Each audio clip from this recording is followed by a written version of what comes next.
সুরাট চললেন বনবাসী। পথে সঙ্গী হয় স্ত্রী ও পুত্র কর্তৃক মর্মাহত সমাধি। জীবনের উদ্দেশ্য অন্বেষণ করতে করতে উভয়ে পৌঁছে যান ঋষি মেধার নিকট।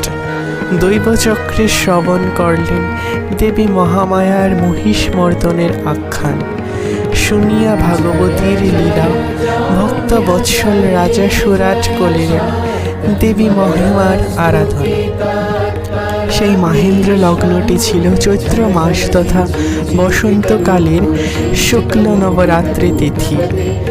সেই থেকে টানা 3 বৎসর যাবৎ নির্জলা ব্রত ও কঠোর তপস্যার মাধ্যমে রাজা সুরত ও সমাধি মিলে দেবীর হৃদয় জয় করতে সক্ষম হয়। অবশেষে ভক্তের ভক্তিতে তুষ্ট দেবীর দৈবাদেশে শুরু হলো